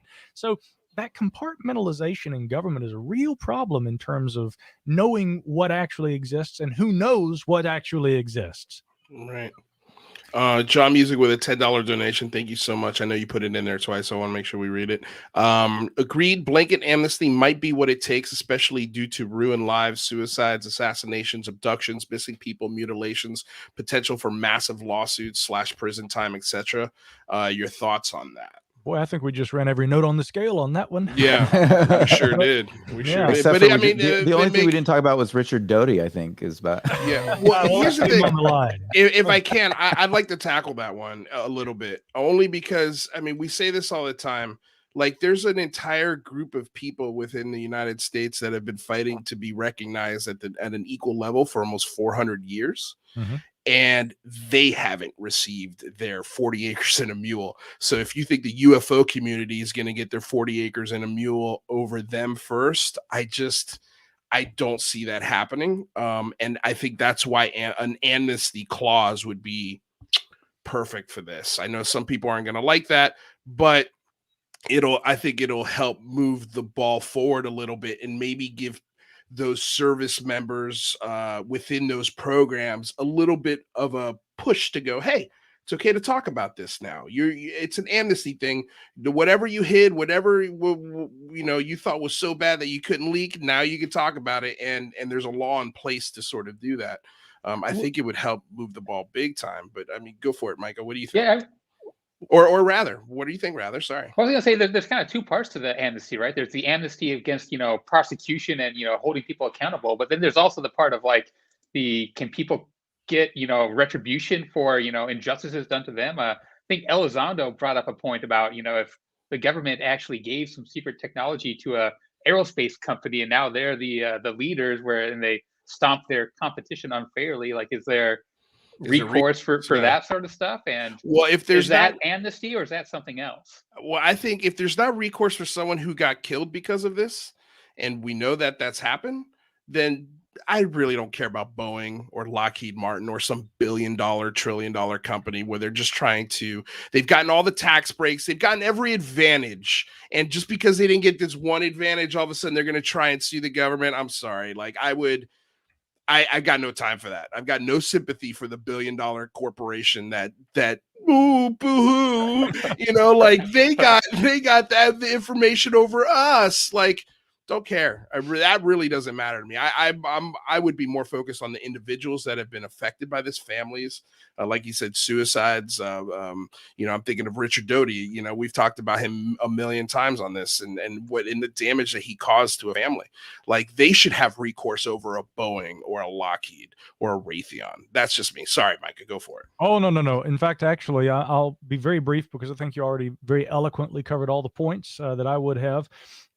Again, you strike a very, deep chord for me when it comes to the historically repressed in this country, and doing right by them. Again, my research in anthropology and archaeology makes me hyper aware of issues like that. But, to bring it over to UFOs only briefly, it's difficult to see somebody like Richard Doty, as a bad guy. He is often vilified, but he seems to be a person who was doing his job in government, and in other words, doing as he was directed to do. And the unfortunate byproduct of that was that, Paul Benowitz lost his mind. And again, I highly recommend Greg Bishop's book, Project Beta, if you want to read more about that and what was happening. Also, check out the documentary film Mirage Men. Mark Pilkington and I had a pint in London a few years back, and we, of course, talked about that. And that was one of the interesting things. In fact, in the documentary, you see Doty sitting there at one point saying, even though I had my job and I had my service to the country that I had to perform, he said, I remember I was sitting there at one point having dinner, and he said, I kind of considered Paul Benowitz a friend at this point. I'm like, look, man, you don't have to pursue all this. And he says that Paul's so adamant. Now, some might also see that as, a escape route or what have you. He's trying to claim that he was more concerned about the situation than he actually was. But I mean, what you can't deny is that the damage had already been done. And yes, this does affect people's lives.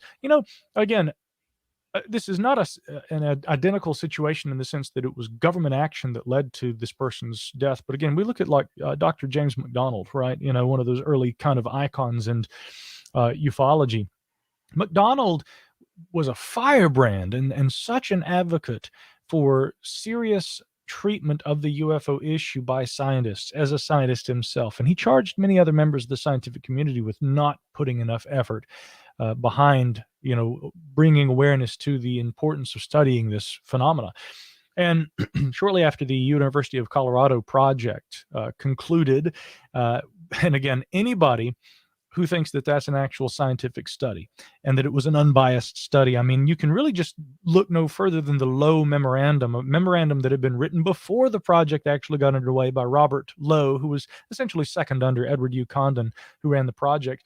And Lowe is essentially saying in this memo, which was leaked prior to the completion of the project, so people in the public sphere knew about this at the time, but Lowe essentially says, the trick, I think, would be to come across as a group of non-believers with virtually no expectation of ever finding a saucer, but to seem to the general public like a unbiased scientific investigative group that was seriously looking for them, while the scientific community would, of course, get the joke. They would see what we were in, what our aims and intentions were.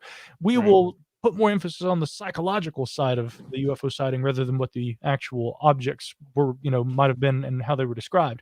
Anyway, when this gets out, of course, it was an atom bomb. People were just blown away by it. But the reason I bring that up is because, again, when the Colorado project concluded, despite the obvious bias that was known from prior to the project, and they had their very predictable conclusions, McDonald thereafter was all but ridiculed. He attended an atmospheric science conference, I think, thereafter, and they called him the guy who believed in little green men. What did he do? He attempted to commit suicide and blinded himself and was committed. And then shortly thereafter, once he was released, he tried again and succeeded the second time. The guy took his own life. Yeah. There are a lot of instances where people's lives have been gravely affected by the biases and the stigmas against UFOs. And yeah, those aspects of this should be addressed. And I think that there should be recognition for those losses. I agree. Such an important point. Quick question for you about just finishing up on Doty real quick. When at the end of Mirage Men, he goes on to talk about the video and saying aliens are absolutely real. What do you make of that? Yeah, that's a good question, Mike. I remember back in the old days on Coast to Coast AM when Art Bell was doing the show. And again, Art Bell was a master showman. And I loved to listen to Art Bell. And I find that a lot of people these days look at him as though he were a ufologist or something along those lines. And I'm like, first of all, some of those characters like JC and people that would call in, they were obviously friends of his, and it was obviously like a skit. It was almost more like stand-up comedy, sketch comedy at times on that show. And then he'd have a real researcher on and interview them. But the point I'm making is that back in the old days of the Art Bell program, Doty was a guest on the show once. And he called in and was saying all that kind of stuff about, I believe that there were numerous crashes before Roswell. There is an alien presence. We've known about it. And it's kind of fascinating that here's the guy who fed all this disinformation to Paul Benowitz, and yet he seems to present himself as being someone who is a believer in some of the more, what you might call questionable alien conspiracy theories. So, Mike, I don't know what to make of that. But I don't trust that guy, man. I don't trust that guy as far as I can throw him. One interpretation of that, and some have argued this, and I've wondered it myself, when he's going on Coast to Coast AM and he's saying all this stuff, or he's appearing, he was also in the recent Showtime series produced by Bad Robot Entertainment saying the same thing. They have a clip of him, playing the same old song and dance about alien, crash records retrievals. And I'm like, is this part of your job? In other words, are you still the disinfo agent? I love that. This guy is like that Cologne and Anchorman, where he's like 60% of the time it works every time. It's like, what? I can't trust him. I just can't. I can't. He's again, like, he's one of those guys. Can I put him in front of a senator and convince a senator with Richard Doty? No. All right, get out of my face, Richard Doty. Just real quick, because we were talking about Foo Fighters. I don't know if you've read it, but Graham Rendell's written a great book called UFOs Before Roswell. European Foo Fighters from 1940 to 1945. We've had him on the show a couple times. And there you go. We're holding up the book right now. So am I. There you go. Check it out. He's researched stories about how they've opened fire on these Foo Fighters. Part of it, I do agree with you that I think there is definitely that plasma ball sort of effect or phenomena going on here, but there could be also something else to it. And I think Graham does a really good job at sort of being like, hey, this is also a possibility as well. Ice Hawk with a $5 donation to follow up. The physical UAP may occasionally take interest in studying natural phenomena of our planet, like ball lightning and perhaps the Hesdalen lights. That's possible. Definitely not gonna say no. And then Artisan Tony with a $10 donation. Thank you so much, Tony. Going the victim route will just cause more delays in releasing information. You could spend eternity suing the U.S. government for wrongdoing. Stay focused on the prize. I agree 100% with this comment. Thank you so much. That's a killer point. And then John Music with another $10 donation. Thank you guys so damn much. And by the way, gentlemen, do we want to open this up to calls for about 10 minutes? I think I have so many more questions for Micah myself. So we should. I'm curious. I'm literally throwing this on the fly. I'm working on the fly here. So if we don't want to, you got plenty more questions than we won't. Hey, look, but I'm just think about that. While you think about that, and while you're reading this next question, can I refill my coffee mug? Is that really? I wasn't taking a break or anything. I need coffee. I'll be right away. Do it. This is almost like a reset. So perfect. John Music with a $10 donation. Have you seen all the YouTube videos showing John Brennan saying a jet was paused in midair during flight, and the Navy intelligence guy showed data that some UFOs were going 118 miles per hour? Can't be human. No, I didn't. I feel like I've heard a similar story to that from someone else. I can't place it in my mind right now, but I haven't heard John Brennan say that. I'm going to look that up right after this. Yeah, I have not heard John Brennan say that either. Maybe Micah, maybe you've heard John Brennan say this. Can you hear us? Uh-huh. Okay. John Brennan saying that a jet was paused in midair during flight, and Navy intelligence guys showing data that some UFOs were going 118,000 miles per hour. Can't be human. Have you heard about this? I haven't heard about that. No. Yeah, I haven't. I mean, I feel like if John Brennan had said this would be something that would have been all over UFO Twitter for sure.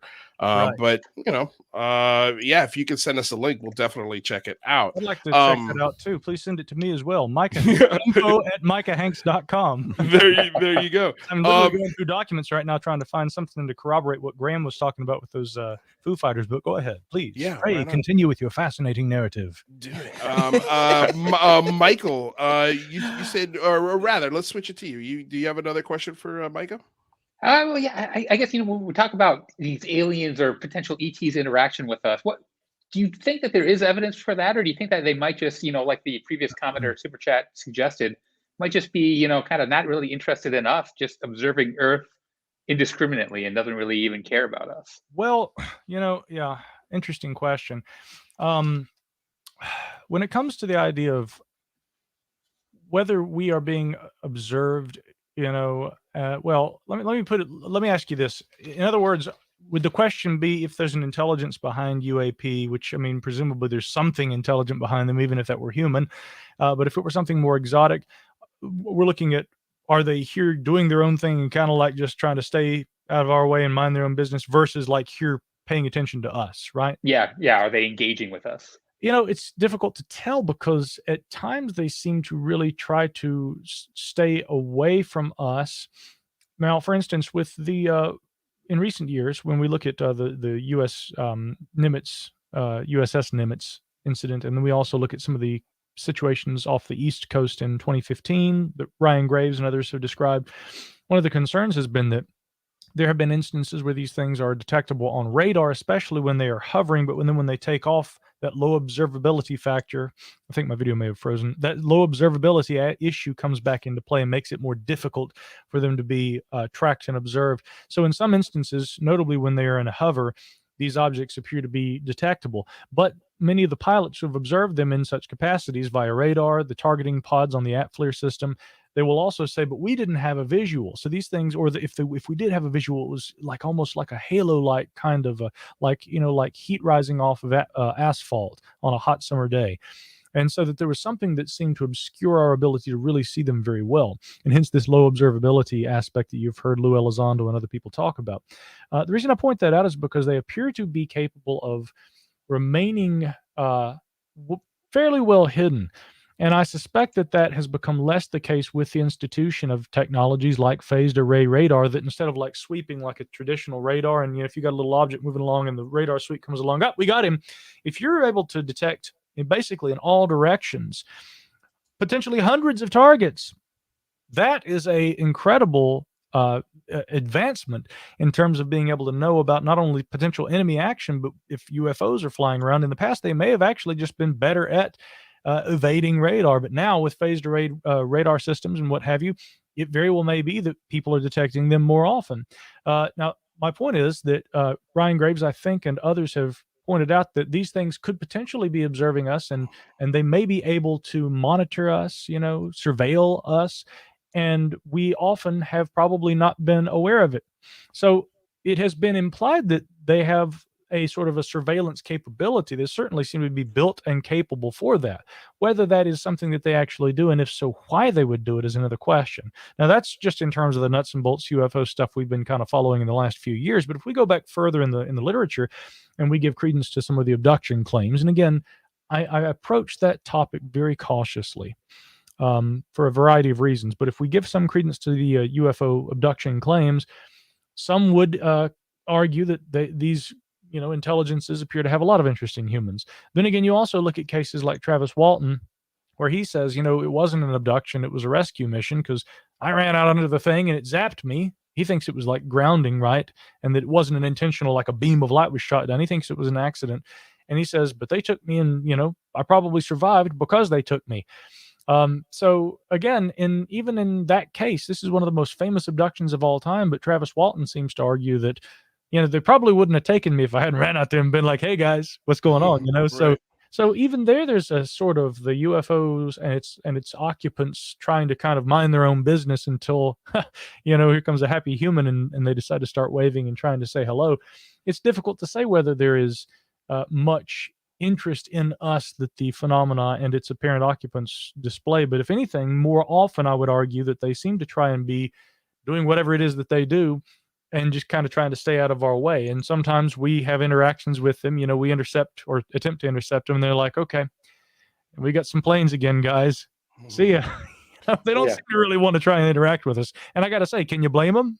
Yeah, I hope that's the case too. I prefer them standing off a little bit and not having too much of an involvement with us. Real quick, so of course everybody jumped to jump in my on my case here. Everybody, well, no, it's true. Even Jazz, everything that he said in that last super chat. Here's the article that references this story from John Brennan. But it wasn't John Brennan. It was former CIA Director James Woosley, interviewed by John Greenwald Jr. The director states that a military jet was stopped mid-air at 40,000 feet by a UFO. The director continues that he is not as skeptical as he was a few years ago. His conversations with several individuals who have seen aircraft perform in ways not expected. He is now open to new things and wants us to be friendly with a wide range of behaviors of other creatures as they exist. So that's where the quote comes from. I guess this is where the story comes from. And there was an interview with John Greenwald where he says this. So yeah, cool. I had no idea. Like, we learn stuff new all the time. This is why we tell you we don't know anything. Like, we don't have the answers here. Like, we're learning sometimes as we go. That's why we invite people like Micah Hanks on the program. Right, exactly. And really quickly, I just wanted to ask: was that the Dos Equis guy? On the he's certainly interesting. He's certainly, he's definitely the most interesting. I have an eagle eye. Yeah, right here. Yeah, I don't know what that's that's either or his distant cousin. The most Speaking of cousin in the world. Thanks to brother Bill Skywatcher, my longtime friend, by the way, who sent that link along, and now I have it in my browser. Thank you, brother Bill. Yeah. Speaking of interesting, have you had a chance to check out the new Skinwalker book co-written by George Knapp? And what is your opinion on dino beavers? You went straight to the dino beavers, didn't you, Michael? Yeah, that's exactly. I actually got a Kindle copy of it so that I could do a search and just find all the relevant passages about dino beavers. That was all I wanted to see. I did get it. MJ brought it to my attention when it first came out. He bought it immediately, and I went online and got it as well. And I haven't had time to read it yet because I've got a stack of, I've got a stack of documents here that's like ridiculous. But let me tell you right now, you should see the stack of books over there in my other room. Okay. And in fact, there are books on every wall in every room of my house almost. My house is a library. Now, the point I'm trying to make is I just haven't gotten to it yet. I know it's kind of the big deal. And there was even a Twitter thread that I and several other researchers, and of course my debrief team and I were all like tagged in asking, why haven't you retweeted this book yet? And I didn't respond because, again, back to the earlier point, I intentionally disengage and I don't take the bait and get into the Twitter debates. But I will simply say, for all curious parties who might have wondered why I haven't retweeted this book yet, is simply because I haven't read it yet. Now, once I've read it, perhaps I will. Obviously, it goes without saying I have a lot of respect for the years of work that George Knapp has done, and the few interactions he and I have had via email and everything. He's always been kind to me. He's even retweeted my stuff in the past, and so. But I want to read the book first, so it's nothing personal, and I'm sure that George would understand that. I'm interested in reading the book, and I do intend to. So I can't comment further on it. I just wanted to say that I did get a copy of it, and I haven't read it yet, but it's on the reading list when I have time to get to it. Certainly entertaining. You're in for a ride. So I've been told. Michael, what other questions did you have on your list there?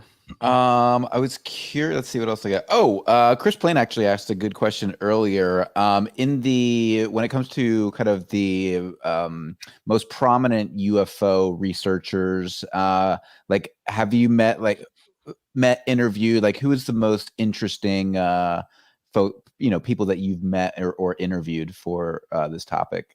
The most interesting people I've interviewed.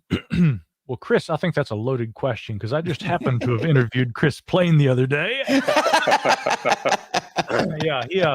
Chris is fantastic, because he's like me. We both love science fiction, and that's not what really drew me to the UFO topic, but I do love science fiction. War of the Worlds back here. I've got a TARDIS, back here on my desk, and I do love when there appears to be a bit of overlap between reality and science fiction. And Chris and I definitely have that in common. If you'd like to hear a conversation about that, that's on this week's edition of the Micah Hanks Program, and all my shows are available there at micahhanks.com. But as far as people I've interviewed, I've met a lot of interesting researchers over the years, not just UFO researchers. I'm in a lot of areas of interest. With anthropology, I've interviewed arguably some of the most influential archaeologists of the last, quarter century, maybe half century. I'm as interested in that subject as anything. But as far as UFOs go and people who really stand out, I have to say that Stanton Friedman was always just a gem. There was a case where he and I were speaking together at a conference, and they flew us out to LAX, and he and I got there at the same time, and they picked us up. And it wasn't like an Uber or something. I mean, the conference was way up in the mountains in Big Bear Lake, California, and so we jumped in the back of like a Dodge Challenger with the conference, the actual conference organizer's brother, and so we had a long drive. And so guess what? Stan and me, we just talked for hours. We stopped in Riverside and had lunch, and Stanton was the kind of guy who, I mean, he was arguably one of the biggest names in the field and remains so today. Literally passed away coming back from an event. I mean, till the day he died, Stanton was promoting awareness of this topic. But again, he never met a stranger. There was never ever this, hey kid, who are you? It didn't matter who you were. If you were interested in this topic, Stan would talk to you, and he had time for you. And I think that he probably stands out in my mind for that reason, not even for the incredible work that he did. And I didn't agree with all of his conclusions necessarily, but I'll tell you, he stood out for his kindness and for his dedication to the subject above almost all others. Yeah, that's one guy I wish I had the opportunity to talk to, because I remember when I heard him for the first time on Coast to Coast AM, I was like, oh my God, this guy's a legitimate scientist. Like, and he's talking about UFOs and he believes in them. Like, he believes that this is real. Somebody called me too, and I haven't heard this interview. I'd have to go back through the archives and try and find that if it's available. I know, I think Coast to Coast does their situation where you can get their podcasts and everything, Streamlink but anyway, somebody had been listening when Stanton was on, and he emailed me after the show and said, I just heard Stanton Friedman on Coast to Coast, and they asked him, are there any up and coming ufologists, that you think are really, carrying on, your work in whatever ways? And Stanton, I think, had said, yeah, John Greenwald and Micah Hanks. And, that's awesome. And again, that was conveyed to me secondhand by a friend who heard it. So I didn't get to hear that myself. I'd love to, if anybody out there actually has that audio soundbite of Stanton Friedman saying that, I'd love to hear that, just because he was always so kind and thoughtful of and really tried to showcase younger people who are getting involved in doing this work. And it's important because, if it weren't for guys like Stan, a lot of us wouldn't be in this field right now. Right. No, it's true. And I kind of feel bad for him a little bit, because toward the end there, he really got a lot of flack for not hopping onto this Bob Lazar story. And it was like mean. I was just like, you guys, this is Stan Friedman. Why are we being so mean to him? Because he's questioning this story? Well, that's just how everybody is these days. Yeah. I mean, but I'll tell you this again, Stan was not wrong to point out, that there are a lot of holes in Bob's story. Now, I got to tell you, I wish I could say that I either believe every bit of it or no, he's wrong and Stan was right. There are a lot of holes in the Bob Lazar story. And yet then there are also people who say, well, no, I actually knew people who worked at that time and who remembered seeing him there. There was a security guard there who had said that they knew Bob Lazar. We were familiar with the procedure in terms of how we were actually transported out there to Area 51. And I recall it being exactly how Bob described it. Now, I wasn't stationed out there at this S4 like he was, but people who say that they did work in that general part of the facility say that it's just like how he described it. There are a lot of aspects of Bob's story that it's like, how else could he have known those things and been so accurate? Right. I don't know. It's an enigma. I don't know if we'll ever really know, whether his story is true. It seems true, but again, then there are these aspects of it, that it's like that kind of borderline phenomena, but again, yeah, Stanton had said, I did a background check and a lot of them didn't check out. And so Stan stuck by that story for years. Yeah. So we've only got a couple minutes here. And we had a question from one of our producers, Alex Garcia, and he was asking, I meant to get to this earlier, but if you can answer this, maybe with just two examples. Sure. For Micah, what was the firsthand experience that has been the most, that points to this phenomenon being BS? On the other hand, what is the firsthand experience that he's heard that's the most convincing? Wait, if you're able to speculate. By firsthand, I presume you don't mean personal experiences, because again, I haven't had personal experiences. I've had observations. Recently, I was in Brazil, and my company and I, my friends Fernanda and Rafaela, and I were traveling out of the federal capital of Brasilia on our way into the Chapada dos Veadeiros. It's a UNESCO World Heritage Site, renowned for, guess what, UFO sightings. And as we're driving along, off in the distance, out over it's almost like the African plains, and I'm going to be quick, but we saw a little blue light traveling along that just kind of blinks out. It could have been a satellite. I don't know. I have seen things, again, that maybe I don't immediately have an explanation for, but I've never had a real firsthand experience. But as far as to pro and con that might help us kind of define this phenomena, gosh, that's tricky. I don't know if I can do that in just 2 minutes. Yeah. Well, that's what I was saying. I mean, that's okay. We could always have you back and we can dive further into this conversation. Let me just say this. I will say this, though. Again, in terms of one that really causes you to question whether things are what they seem, Roswell is one of those, because, again, here this was the bastion of ufological research for Stan and for many people for years. And again, we still haven't gotten any details. The Air Force continues to say it was just like a mogul balloon. And that's one that really caused me to become skeptical in early years. But then again, I would also look at the Nimitz case, and it's easy to see why people put the stock in it that they do, because you have multiple witnesses, they're military, there's data about it. It's obvious that there's something going on here. Yeah. Well, Mr. Micah Hanks, I cannot thank you enough for coming on board with us here and getting a little bit weird on the Unidentified Celebrity Review. It's been an absolute pleasure. I can't wait to talk to you again. I honestly, we could have done this for another 4 hours and it wouldn't have been long enough. But please, before you go, if you can, tell everybody where they can find your show. I know you are also on KGRA, which is fun because now we're part of the KGRA family, so we're almost like brothers now. Indeed, yeah. Can't wait to see you this Thanksgiving. Brother Hanks. Been here for a lot of time. Yeah, indeed. And of course, you can find me at micahhanks.com. I've got a lot of information available also, of course, over at the Debrief. I'm currently, working on all kinds of stuff that people will find interesting. Thank you, Mike Mataluni, for getting me on. It's always great to see you, to meet the two of you, to see you again, Bill Skywatcher. And of course, let's do this again. It was a lot of fun. Oh, absolutely. That'd be amazing. What a pleasure. Yeah. Thank you so much, Micah. We'll see you soon, my sir. All right, Good, guys. sir. Cheers. Ciao. Woo. Isn't he the best? The best. He is. I mean, but you know what? We say that about all of the really great guys. I mean, like John Greenwald. I mean, we right, but that's because no, we can't talk about. Yeah, but we can't talk about. We have our best guests on Fridays. That would be rude. No. Best guests for every day. Every day we have a show, we have the best guests on. That's right. I am going to go get his podcast and start listening to that just to hear his voice alone. He's such his great podcast is information and such a fantastic. soothing voice. Yeah. Indeed. Yeah, and not only that, but he doesn't just focus on UFOs. He focuses on all kind of mysterious events. He focuses on, anthropology. Like the guy, it's just so much fun. So much fun to listen to. And you're right. Another wealth of knowledge. His vocal. Yeah. That Nashville twang. I like it. Michael, real quick, what do you got coming up next week on Singularity Lab? We've got Kurt Jermungle joining us on Thursday. So some of you might have seen his recent interview with Lou Elizondo. He will be joining us next week. So I'm super excited about that. And we have just so everybody knows, if you haven't been to Spotify, if you haven't been to Apple Podcasts, the Unidentified Celebrity Review is there, and the Singularity Lab is there. So you have no problems keeping up with this entire crew and all of our interviews in podcast form.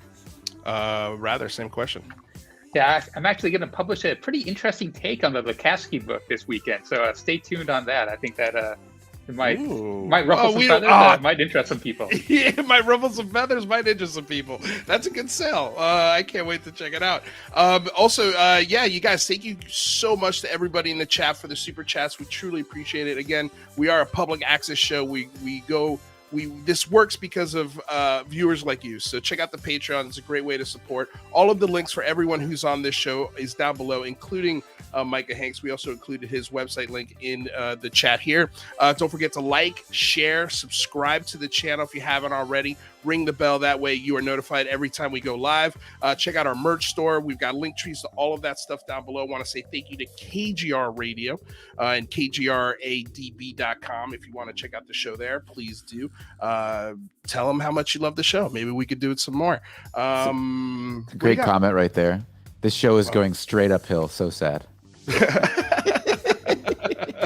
Well, thank you. That's a wonderful comment. I want to say thank you to the sponsor, BlueMarlinChronicles.com, purveyors of the world's finest fishing tackle since 1995. I want to say thank you to DOS Tapes. Their Bandcamp link is in the description below. So they provide all of the tunes that you hear on the show. I want to say thank you to everybody out there again. It's been really fun. Thank you for coming aboard, getting weird with us here on another episode of the Unidentified Celebrity Review.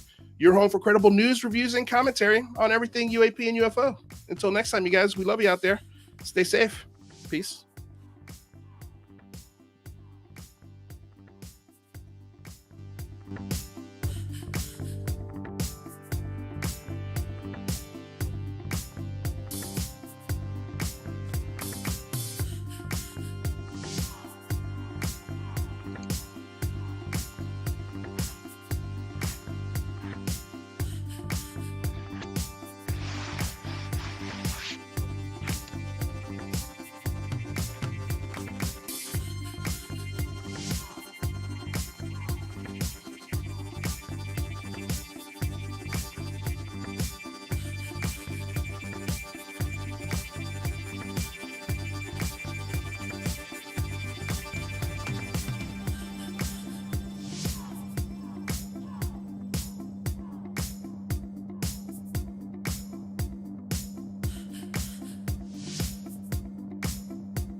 I'm going to tell you all right now, all of these wonderful people would not be here without Patreon supporters like you. If you enjoy credible news, reviews, and commentary on UFOs and UAPs 5 days a week, you want to support this show. What's your name? Marty. Marty, look how easy this is, Marty. Pick up your phone. Boom! You're a Patreon member. I mean, look, it's so easy. You just click the link, which is right here. Just for $1 a month, you can support this show. Just fill out the information and pledge what's comfortable for you.